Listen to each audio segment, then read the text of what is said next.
Hey, welcome to the Two Sons podcast. We've got real important Star Wars content for the first time in a very long time. Luke and I just watched the first episode of Mandalorian together, and man, Dude, it was so much fun. Everything I hoped for and more. Oh yeah, we are back. We are back, baby. We are back. We are back. Happy Mandalorian Day to you. Yeah, my happy brother. Mandalorian Day to you. Yeah, we've been looking forward for this for a really long time. I'm hoping that this is like the kickoff of a few years of lots of high-level Star Wars content. I've also been reading that new High Republic book, getting into that a little bit. Yes. You haven't watched any of The Last of Us yet, have you? No. Dude, I have thoughts on that too. We'll save that for later. But it's been things are picking There's up a lot in to watch. the content sphere. I was just thinking that. So today we're going over The Mandalorian, right? Yes. Season 3, Episode 1. Yes. And then we've got 2 episodes of Bad Batch to go over. And one that wasn't very important and one that actually seems to be very important. Exactly. Yeah. Yep. And then I was thinking about, just 2 weeks ago we were just like jonesing for some content, and now it's just like, okay, we've got too much almost. No such thing as too much content. Trust me. I hear you. I guess a lot to watch. The other thing that came out recently was another season of Drive to Survive on Netflix, which is that the your F1 F1 show? Oh, it's so good. Luke loves the F1 shows. Over the last few years, I've gotten into F1 racing, which is absolutely bizarre. You're not the only one, man. I promise. No, I know. No, because I was looking at, because you were talking about absurd numbers for The Last of Us, and actually, I think the F1 show is putting out similar numbers. I wouldn't be surprised. Yeah. I see people talking about it on Twitter all the It's time. good. It's really good. I literally don't have time for it. It's No, really that's what I simple. So you can't. There's too much content. I'm telling you, Jay. Yes. That's what I'm saying. So we're watching, and initially I kind of had the thought that might have been a flashback to Din Djarin kind of being, baptized, so to speak. Very strong baptism vibes. It had a lot of tradition sewn in there, which we know is big for the Watch, which was the Mandalorian group that Din Djarin essentially grew up in. They're called the Children of the Watch. The Children correct? of the Watch. Yeah. And that they're considered the cult. They're one of the cults. And to not get too far ahead, we meet Bo-Katan again, live action, which is great. And then she essentially talks about one of the downfalls of Mandalore, which is all the different sects of the different types of Mandalorians, which she thinks weakened all of Mandalore. I thought that was a super interesting plot line there. So basically, we're fast forwarding to the end here, but Din Djarin runs into Bo-Katan. Sorry. And yeah, that I know. comes without saying. But like, he's talking to Bo-Katan, and Bo-Katan basically is clearly like super pissed off because all Just of her sulky. machinations of restoring Mandalore to its former glory went down in flames as soon as Din Djarin took the Darksaber, right? So like, she's all grouchy about that. And I'm surprised she didn't try and kill him right on the spot. Yeah, that should have been like, this is my chance, right, But exactly. I think she's smart enough to know she's not winning that the battle. Mandalorian, Yeah, Din like Djarin knows what's up. Din's one of those dudes, Yeah. But what really stuck with me, because I grew up in a religious family, and like I do think that there's like an interesting kind of, you and I have talked a lot about this over the years, but like the idea of like hyper stringent, super unaccepting religion and the way that divides people versus religion that's more accepting in the way that it kind of brings people together. It's very difficult to reason with people that stick to text like, extremely rigidly, because there's no wiggle room for anything. Exactly. And like, I think that's kind of what she's getting at here is like, basically like the modern Mandalorian, it like sticks to elements of the creed, but not all of it. And then people like the Children of the Watch were just so stringent about it. You could probably imagine them being like, you guys aren't even Mandalorian, screw you, get away from us. And how that could kind of pull everyone apart. Creates division and makes them weak, right? Yeah, absolutely. Yeah, so that was a super interesting take and one that totally makes sense. Let's talk about the opening scene, because it was super calm. We see like our bladesmith, right? And she's doing her thing, making this dope little helmet. And you and I are like, oh my gosh, is that Grogu's helmet? Which of course it wasn't, right? Yeah. So then this giant Turtle Gator, turtle. Yeah, and just starts death rolling, and there's this giant battle, and essentially the Mandalorians are getting washed by this thing. At least one got eaten, if not two. Yes, and they're getting crushed by it. Our Blade Master had to go and save somebody, and then the little Mandalorian that was essentially getting inducted into the Children of the Watch is about to get killed. And then Din Djarin saves the day. Right? Well, before Din Djarin saves the day too, I can't remember his name. It's like but Paz Vizsla. Yeah, one of the Clan Vizsla guys, Yeah. the big one from season 1, who's just an absolute unit, Right. literally like looks like a transformer. He gets in front of the kid first, or knocks him out of the way, and then in comes Din Djarin to save the day Right. with his And then- proton torpedo or whatever the hell And then he we see fires at the guy. guts just Yeah, washed just onto the intestines. beach, right? And then we kind of get reset, right? So we get reminded that he had taken off his helmet. He no longer feels like a Mandalorian. He's been shunned by his people. And then that essentially starts what is his new mission, which is to bathe in the living waters underneath the mines of Mandalore. Yeah, that's, so that's the one way he can be redeemed. Right. And that is like what's hard to say is like that's like the full name of it. The living waters underneath the mines of Mandalore. Like that's the name of it, right? So we'll just call it the living waters, I guess. Well, in the apostate, in the show title, essentially that word apostate essentially references a church or a belief or a person who is separate from what is considered to be the accepted path. Right. So like that's basically them referring to him as the outcast, as the one who has been exiled. Right. And so that it's very clear that I have a theory. I believe that at some point during this season, Din Djarin will reject that path. I think so too. And I think for one reason and one reason only. Because he loves Bo-Katan. Pedro Pascal. He's too handsome. He's too handsome to be under a mask. Pedro Pascal is an absolute superstar. Right. And he's been incredible in The Last of Us. Right. He was incredible in Game of Thrones. He's been incredible in everything that I've seen him in. And it's just too much of a missed opportunity to have him wear a helmet all the time. When in Star Wars, exactly, it's been established that you can be a Mandalorian and not have your helmet on. So like we are rapidly careening towards that. I would imagine it'll happen within the next few episodes, but we will see. Wow, that early.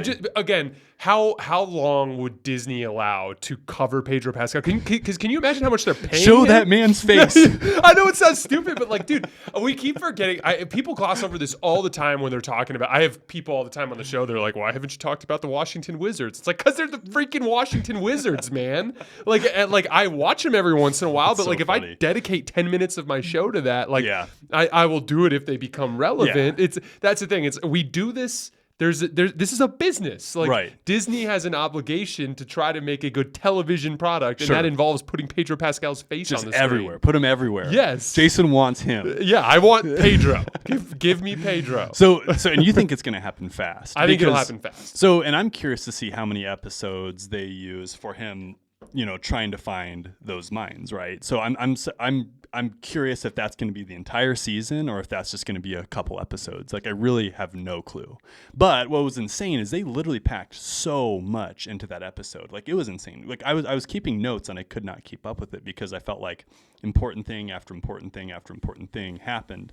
The next thing that we see is Navarro, right? Mm-hmm. Navarro has completely transformed from what it used to be. It used to be a small spaceport, like lava everywhere, right? And now there's actually like growing Basically trees a bounty and- hunter den. It was essentially a bounty hunter den. Yeah. And it was crime ridden, and now it's this like prosperous, flourishing city. We get to see was a high magistrate. What's his name? Grief Karga. Yeah. High Magistrate Karga. Yep. And Emphasis then, on high. Yeah, and so he's enjoying his new role in charge, but also he's enjoying his new role as more of like a law-abiding man. It seems like He's gone clean. he's gone clean, Mm-hmm. and then And very intent on that. very intent. He's creating schools. Where bars used to be. Where bars used to be, exactly. And then I was like, why is Mando there? And then he's going back for his boy IG-11. So, as a little recap for everybody, IG-11 essentially saved the day at the end of season 1. Yes. He essentially blew himself up, which he was trying to do the entire time, and finally was able to blow himself up and essentially save the Mandalorian, right? And then there was that really cool... Oh, that's right, because at the beginning of season 1, he's like the little thermal detonator comes out. It's like, time to kill myself. Right, and then Mando's still just like, dude, like, no. Stop it. Yeah, right. So finally he gets to do it, save the day. And then Mando goes back because he's the only droid that Mando can trust, right? Like Mando... Because he hates hated droids at the beginning. He yeah. still does. He still hates them. And then that zombie scene with IG-11 is pretty cool. Dude, yeah, that was gnarly. And and he clearly didn't have any sort of firearm available, so he was just No. like crawling at whoever it was to try to that was interesting to say the least. But Yeah. it was kind of surprising because I thought the whole idea was they had reprogrammed him already. Right. But I get it for the purpose of having a fun scene like that. It was super fun. And then we meet the Anzilians, Mm-hmm. whom we've met before. And that's just kind of a funny scene with Classic Star Wars, very funny. So and that's where it hit me. Like that's where it hit me, and that's where I felt like completely immersed in Star Wars. Yeah, for sure. Like that is what we strive for as Star Wars fans when we're like just like cracking up about like actually funny Star Wars acceptable humor. You know, it's not just like slapstick. It's like actually funny. Like bad baby. Oh, dude. And just in general, to that entire scene, if it was in Marvel, would be considered bad special effects. But Right. I love how in Star Wars that's considered good special effects. No, I like know. it's like they're all puppets. They're all that are like a puppets, and little you can tell. stilted and a little funky. Yeah, they're like, you know, you can tell it. So essentially, it looked like either they're being operated by like sticks, or Yeah. that they're being operated by like a little hand in there. And I thought that was super cool. They have The, all this attitude, like he boking.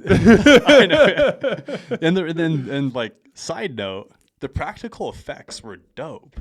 Like there were so many cool practical effects. Like again, like you know, I love the cityscapes of Star Wars. You know, I love to watch like the behind, like when characters are walking through town squares and stuff like that. Like checking out all the detail that's put into Star Wars is incredible. And dude, they knocked it out of the park again. As they always do. Even the Naboo starfighter that Din Djarin's flying around in, it's like super cool, and it's actually like a starfighter that they created for the set. Like you can tell because They built the whole thing. They Yeah. built the whole thing. Like you can tell when Din Djarin's getting out of it. There's a part where like the front like dome glass piece like slides forward. And he puts his hand on it, and like the dome piece is like shaking around. Oh, really? So you can tell it's cool. like actually there. It's like actually like a practical effect, and That would have been so fun to build something like that, dude. dude. It'd be Can you incredible. imagine? Actually, a side note too. Who's the guy from MythBusters? Not Jamie, but Adam Savage.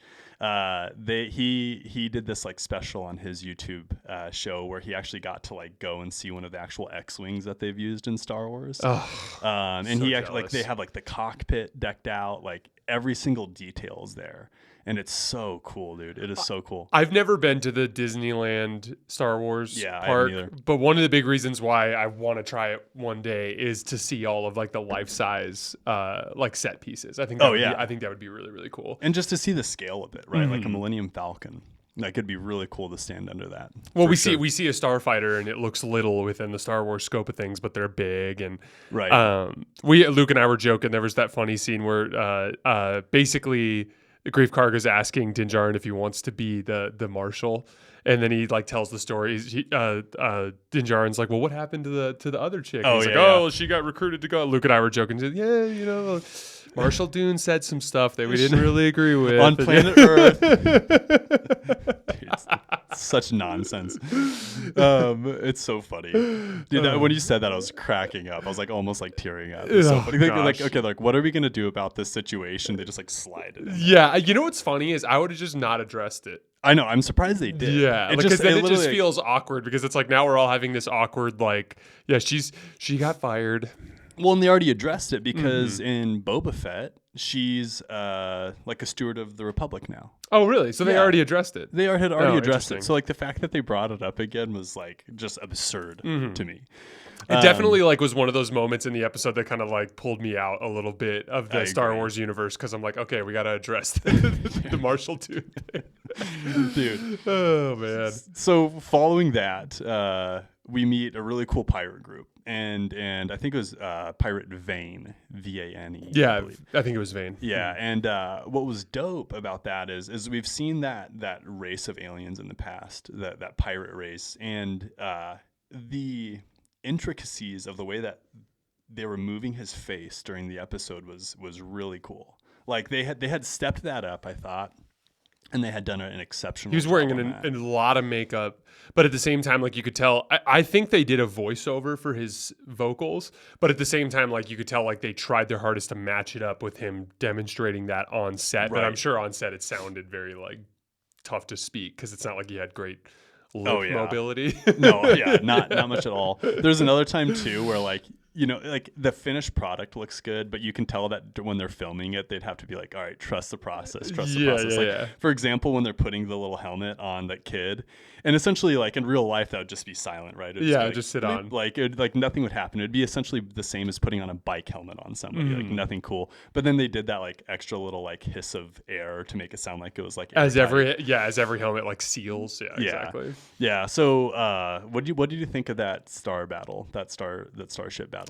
It was good. I mean, I feel like in general, these starfighter scenes that have been on the TV series side of things haven't been quite as sharp as the stuff that we've seen in the big major movies. Agreed. But I get it because I like know in they're the prequels, especially. They're working on tighter budgets and that kind of thing. But like, you can't go wrong with a good dogfight in an asteroid field. Yeah. Although we've seen that specifically before in Clone Wars, if you remember correctly. That was what I kept waiting for the seismic charges to come out at any I was minute. waiting. I think that would have been a little bit too much if they would have dropped some well, it would have just been charges. too obvious. It would have been, it would have been too obvious. And then we meet the pirate, and he was all Pirates of the Caribbean. I mean, they was leaned. that seaweed on his face? Dude, I know.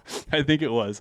That was one thing that kind of took me out too. I was like, all right, like we went full blown Pirates of the Caribbean. He was a really cool character, and his ship was incredible. That giant like starfight, like how would you describe that ship? I think we've seen something similar in the past. It was very classic, like dreadnought. It was a dreadnought, yeah. Like it kind of had a little bit of a vibe that reminded me of some of the old Republic ships, and I mean like way back, like during the Sith Wars type of where they had like kind of like the Hammerhead, but like turned on its side kind of thing. Right. Yeah, it's like Hammerhead Corvette Hammerhead. meets like Republic Longbeam type of vibes. That's exactly what I was thinking too. And it's very cool though. Yeah. And then, so I wonder, do you think Gorian Shard is going to come back? Of course. Does that guy look like, I guarantee you that dude's going to have like, there's going to be a whole filler episode that's going to be that dude attacking Navarro. You're probably right. Because I was wondering about that too. It's like Mando just like zips off into space. And I was just thinking, it's like, no, that guy's really pissed at Navarro. Like he is going to go get some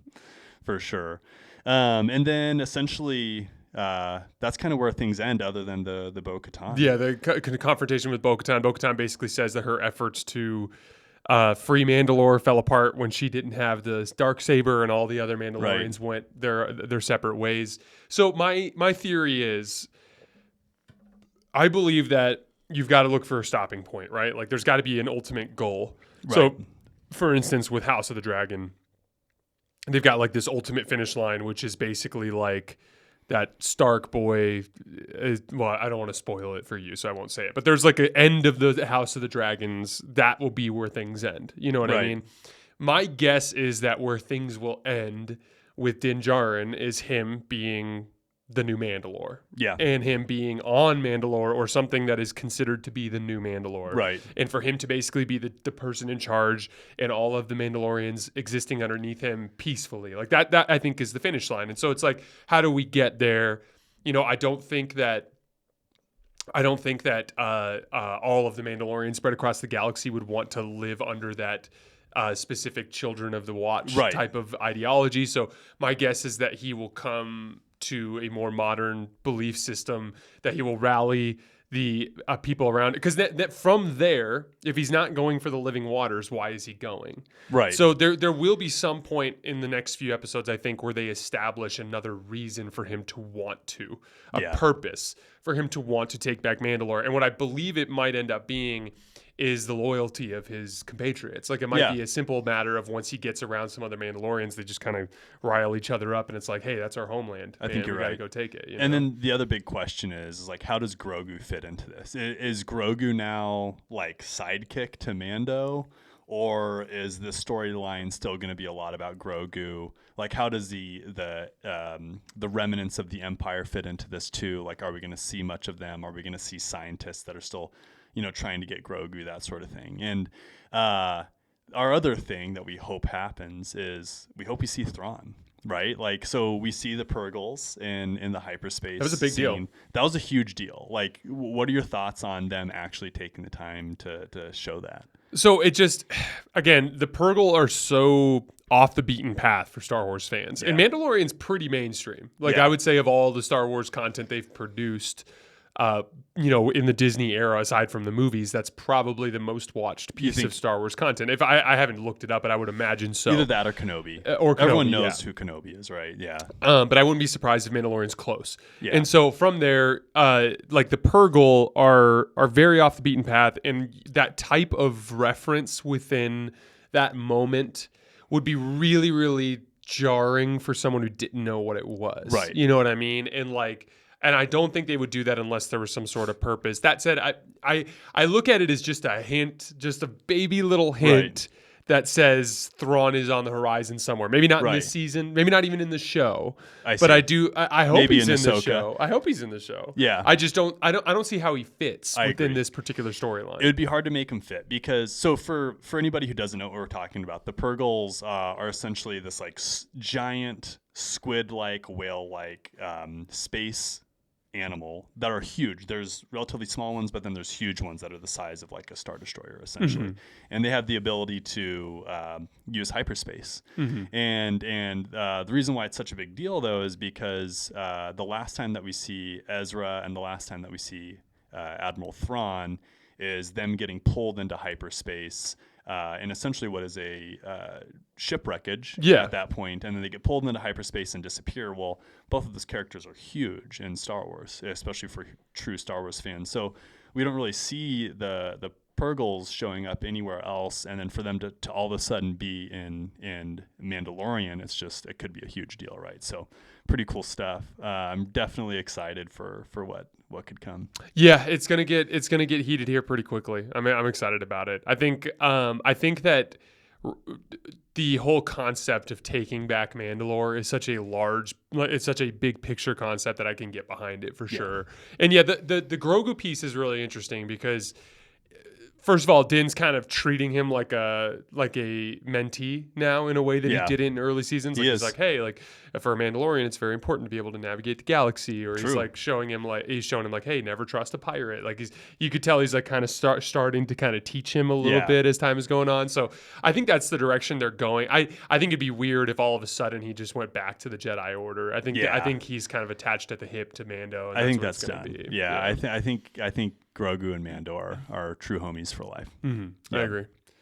So, what did you like or dislike or find interesting about our last two episodes of Bad Batch?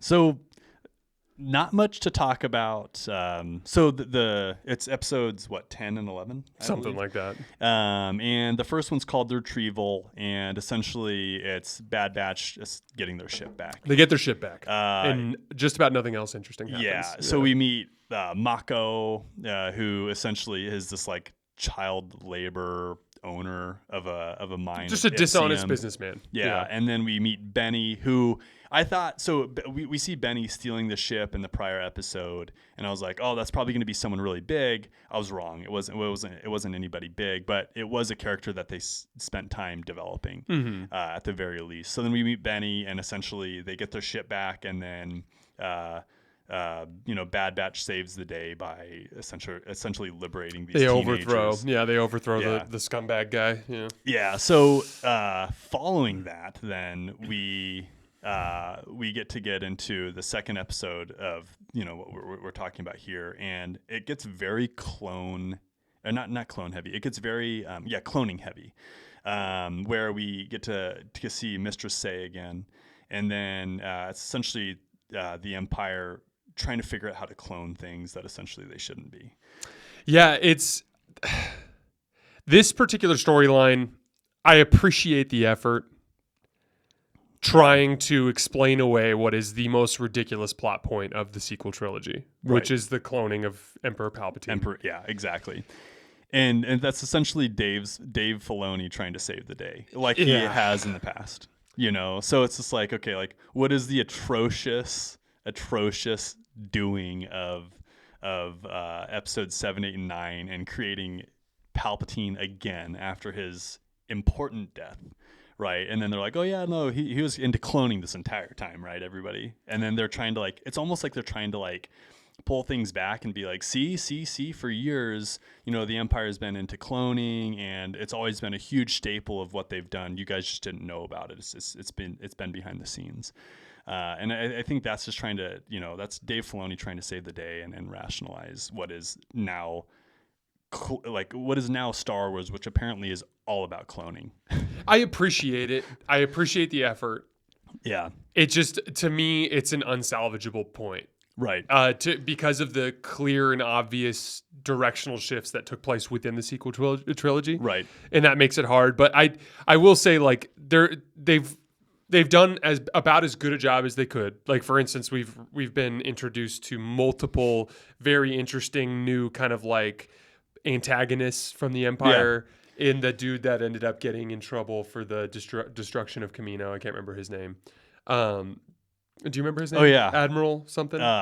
Rampart. Admiral Rampart, yeah. And then this guy, the guy that is basically there's this presumably ISB official, who knows what he is, but he's trying to convince Nama Say, is that her name? Nala Say? Mistress Say. Yeah, Mistress Say to basically be a scientist on their behalf and Right. to research these different cloning things. So my question is this: That's Dr. Hemlock is who you're talking about? Yes. Yeah, okay. Do you think that the cloning is attached to Palpatine, or do you think it's attached to this creature, the Zilla Beast? The Zilla Beast. I think so. I think it was a really good touch on Dave Filoni and a small puzzle piece to what is a large picture, right? So I think it's the overarching theme of, hey, we're the Empire and we do cloning stuff, and I think it was just Dave kind of doing his thing and just being a total like just badass because he was able to essentially show us the origins of like how a Zilla Beast grows up. Yeah. So I had missed this episode where I guarantee you I watched it at some point in time because I've seen every episode of Clone Wars. I just don't remember it. So can you kind of remind our audience of what the Zilla Beast was? Yeah. So Clone Wars? Long story short, there's a large planet and there's this huge, downright battle that's happening, and then all these forces come in contact with what is a Zilla Beast. And so it's during a Clone Wars battle of droids versus clones. I can't remember exactly the setup. All I remember is the Zilla Beast is, I think, deep in the ground, and I think there's multiple Zilla Beasts, and essentially it gets unearthed due to the battle. And then they start to try and fight the Zilla Beast, and they're like, "Oh my gosh, this beast's armor is essentially impermeable to what we're trying to do." They finally do take it out, and then them in all of their infinite wisdom decide that they're going to try and essentially weaponize the Zilla Beast's armor. So they take it to Coruscant, which is like terrible idea. The most densely populated area literally in all of Star Wars universe, I'm pretty sure. And then the Zilla Beast inevitably, of course, gets out and does its thing. But that's when we get to meet the Zilla Beast, and the Zilla Beast is huge, right? So it's like literally the size of buildings. And so then, going back to this episode, which is Metamorphosis, we meet what is a small Zilla Beast, and they look entirely different. And you didn't recognize it at first? Not at all. And I don't think anybody did. Like, in my notes, I'm like, energy-loving creature is how I had it. Well, it had a short, stubby neck at the Right. start, and it becomes like basically like one of those bronchiosauruses or whatever when it's grown up. Its teeth was insane. Like, it was like really cool, and it was more lizard-like than anything else. Yeah. Whereas like the Zilla Beast has these like weird flat, like flappy fingers, so it didn't really look the same. But as the episode goes, we get to see it grow, and not only grow, but I mean this thing like literally grows so fast. It just loves energy, right? But yeah, it was kind of cool to see the Zilla Beast in action. Do you think they were transporting small Zilla Beasts? It seems like it, yeah. So the first transport got there safely, so they have a small one, and they captured the big one. Yeah, or presumably they might be trying to do other cloning type stuff. That might have just been the transport that happened to have a Zilla Beast that got out. That episode intro was super cool, though. I'm not gonna lie, with the Clone Commando. Like Clone Commandos are a very cool visual thing in Star Wars for sure. They are. I mean, it was almost set up like a horror movie, right? Like he's like alone on a ship. All of his buddies have been killed. You hear this like screeching in the background. He's terrified, and then just gets sucked up into the ceiling, and you don't know where he goes. Like that was really cool. Like I was pretty stoked on that. So the episode ends with us basically getting our first really significant plot forwarding piece in several episodes. Right. Basically, since we lost Tech? No, not Tech. Who we lose? Echo. Since we lost Echo. And essentially what it is they need to bribe Mistress Say to help them with their cloning project, whatever this cloning project is. And the only way that they can do that, according to Lama Su, who's the former prime minister of Camino, is they need to find Omega, essentially. Right. And then at the same time, their empire is very, very intent on making sure that nobody sees this creature. Yeah. And so they basically imprison and are likely going to kill an entire village. Right. Or just put them into like slave camps. Yeah, or do something horrible with them. So, but we've basically find out that the clone commandos spot the Bad Batch leaving the scene. So they're hunting them to hunt the Bad Batch because they saw the creature, and they're hunting them because Omega's with them. Right. So essentially the entire force of the Empire will now be searching after the Bad Batch, which will make essentially our plot become much more serious down the stretch of this season. Hopefully so. It would be really, really annoying if next episode they're just on some stupid adventure for Sid. Mm-hmm. Right. That would be like really disappointing. Like all these like literally universal changes where the Empire was already aware of the Bad Batch. They were already aware of Omega, and now they're just like really, really gunning for them.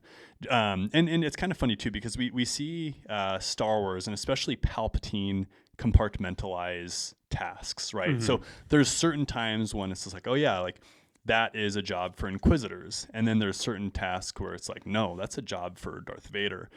Now that the Bad Batch is starting to get mixed up in what is Palpatine's push for cloning, I think the Empire is going to be way more intent on hunting them down than they have been in the past. Mm-hmm.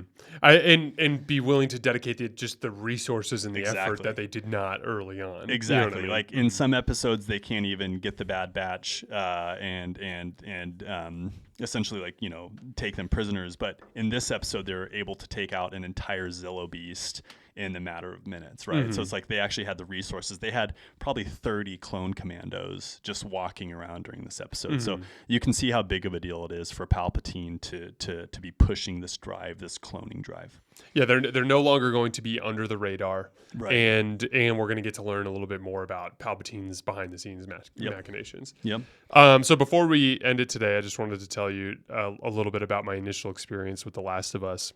So Carly and I are completely up to speed. We've seen all 7 episodes. Oh, wow. Yeah. It's basically been what we've done every night for the last 4 nights, aside from when I've been working. And it is one of my favorite TV shows that I've ever watched so far. It's less horror movie-y than you'd think. Really? It's much more plot and relationship based. The what has drawn me to it, and this is going to be completely spoiler free because I want Luke to eventually watch it and I want to talk about it. But it is so one of my favorite games growing up was Fallout. Right. And the entire premise of Fallout was essentially nuclear warfare sends the entire human race down into bunkers. Right. And then you come out from this bunker after you've been woken up after some amount of time. And society, there are people who survived and didn't stay in the vaults.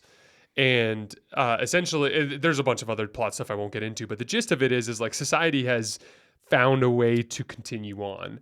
And there's basically a couple of consistent themes, and one of them is like there are people that are trying to exist by being kind of well-meaning citizens, and then you know all the bad people all of a sudden, like if you're in that kind of post-apocalyptic environment and you're willing to hurt somebody to get what you want, you'll pretty quickly come up with power. And so there's like raiders, there's crime syndicates, there's like different nations. Like in the Fallout game, there was always like different like nations of people that would exist. There was one that was like entirely based on ancient Rome, and so they were all like their leader was called Caesar, and like they literally like it's. And what I really like about The Last of Us is it's kind of like a more serious, less comic booky version of that. Essentially, it's a zombie apocalypse, and I won't reveal the details because I want you to learn it from the show. But in this post-apocalyptic world, it's set 20 years after. So the incident happens in 2003, and then the show starts essentially in 2023. Spooky. And it is really, really interesting to see how different people reacted, how society evolved, like what the military of the world did, like the what like well-meaning citizens had to do to survive. And essentially our lead character, Din Djarin, Pedro The Pascal, Mandalorian. Pedro's face. Pedro's face. But essentially, Pedro Pascal's character is a genuinely good person Yeah. who has found a way to survive, and he ends up in a very important relationship with this young girl, and I won't reveal why, Okay. but like they essentially are on a mission together. Sweet. And it is extremely well done, extremely well acted. The two main characters have a great chemistry. The zombie theme is a background theme. I see. And I would in terms of the danger they've experienced over the course of the show, it's been just as much non-zombie danger as there's been zombie danger. So it's Walking Dead was very zombie heavy, and got a little intense on that ground. And I only made it through like 2 seasons of that show, but I'm excited for you. Cool. You've got to check it out. I'll check it out. I promise you, I'll check it out. And I can see why it's become a cultural phenomenon. I'll try and check it out, even if I have to put Drive to Survive on the back burner. On a side note, F1 is starting up like now. This season? Yeah. Well, you said they air the show like 1 year behind, correct? Yeah. So you're watching a show based on last season. Right. But you watched last season, right? So you're familiar with what happened. Right, yeah. It's Okay. cool. It's so cool. Mm-hmm. It's I someday just like I'm going to get more into NBA basketball, which I have over recently. Thanks to your pod, I get quite educated with all of your other followers, your other thousands and thousands of viewers, hundreds of thousands of viewers, I should say.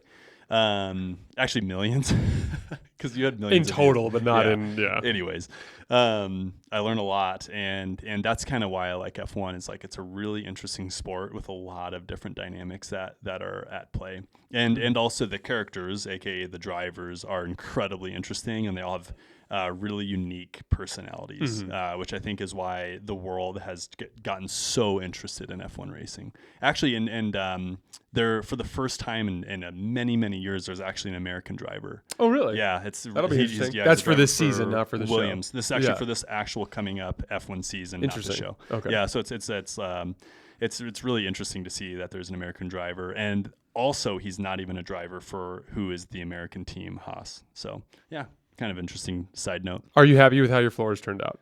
Dude, incredible. So yeah, side note, Luke lived with me. Luke and his wife lived with me Yeah. for 3 days, with me and Carly for 3 days last week because they Yeah. had to do an adjustment to their floors. we right? had You we happy had with it? yeah, incredibly. So we had to put a couple more clear coats on our floors, and which essentially means anything touching the ground must go.